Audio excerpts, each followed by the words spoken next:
তো সুপ্রিয় দর্শক শ্রোতা, দেশ ও প্রবাস থেকে যারা আমাদের সাথে সংযুক্ত আছেন, ভিডিও দেখছেন অথবা শুনছেন, সবাইকে জানাই আন্তরিক প্রীতি ও শুভেচ্ছা। বন্ধুরা, আমি কথা বলছিলাম একটি আপুর সাথে, প্রতিবেদন করবে, অডিও কলে সংযুক্ত। কেন আসলে প্রতিবেদনে বিস্তারিত ভিডিওতে থাকছে, অবশ্যই ভিডিওটা কন্টিনিউ করবেন। আসসালামু আলাইকুম। ওয়ালাইকুম সালাম। কেমন আছেন আপনি? ভালো আছেন? জি, আলহামদুলিল্লাহ ভালো আছি। ভালো আছেন, ভালো থাকবেন, ভালো থাকাই কামনা করছি। শুনতে চাচ্ছি প্রতিবেদনে আসার কারণ কি ছিল? এই ভালো একটা মনের মানুষের জন্য প্রতিবেদন আসছি। বাবা নাই তো, সৎ মা আছে।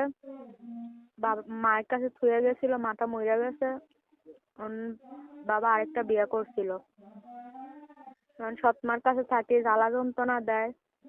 এজন্য একটা প্রতিবেদন চাচ্ছি ভালো একটা মনের মানুষের জন্য। বুড়া হোক জোয়ান হোক তাতে আমার কোনো আপত্তি নেই। পাইলে কি করবেন? পাইলে বিয়ে শাদী বসবো। আগে বিয়ে হয় নাই? না, আগে বিয়ে শাদী হয় নাই। বিয়ে হইলে কি স্বামীকে প্রতিবেদন করতে দিত? সত্য বলতেছেন না মিথ্যা বলতেছেন? সত্যি বলতাছি, মিথ্যা কেন বলবো? মানুষে কমেন্ট করে যে ভাই যাদের প্রতিবেদন করেন এগো হয়েছে কি বিয়া হয়, বিয়ার পরেও কয় যে বিয়া হয় নাই। এখন আপনার বিষয়টা কতটুকু সত্য?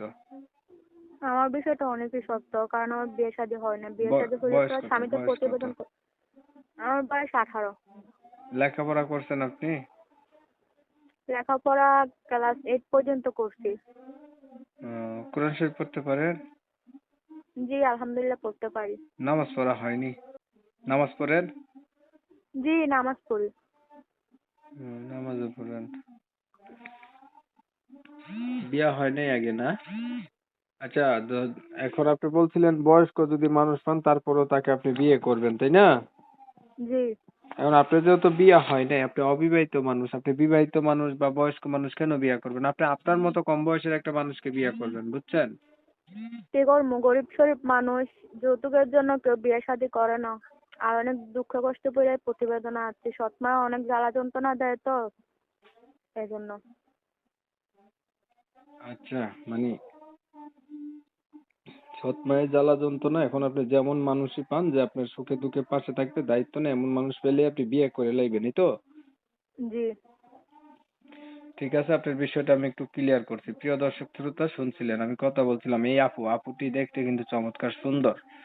ওনার লেখাপড়াও আছে, ক্লাস 8 পর্যন্ত কোরআন শরীফও পড়তে পারে, নামাজও পড়ে। তো সমস্যা হচ্ছে ওনার বাবা আজকে বেঁচে নাই, মাও নাই, সৎ মায়ের কাছে থাকে, অনেক কষ্টে আছে। চাচ্ছে একটা মানুষ যেমন হোক তেমন হোক ওনার এই দুঃখের ভাগিদার হইলে উনি বিয়া করে লাইবো, সৎ মার জ্বালা যন্ত্রণা ওনার ভালো লাগে না আর কি। তো আমি হচ্ছে কমিউনিটি গাইডলাইনের কারণে এই সুন্দরী আপুটির নাম ঠিকানা নিতে পারিনি, দুঃখ প্রকাশ করছি। তো উনার উদ্দেশ্য মনের মতো মানুষ, যারা উনার মনের মানুষ হইতে চান বা উনাকে পাইতে চান বা উনার সাথে কথা বলতে চান, তারা হচ্ছে উনার সাথে যোগাযোগ করবেন। উনার নাম্বার আমি ভিডিওর স্ক্রিনে দিছি। যদি ভিডিও ভালো লাগে একটু লাইক টাইক দিয়েন, শেয়ার দিয়েন, ইমো মেসেঞ্জারে ছড়াই দিয়েন, আপনাদের মতামত কমেন্টে জানান। চ্যানেল ভালো লাগলে সাবস্ক্রাইব করে রাখেন। অনেক সময় নিয়ে ভিডিও দেখছেন, ধন্যবাদ সবাইকে। সবাই ভালো থাকবেন, সুস্থ থাকবেন, আল্লাহ হাফেজ।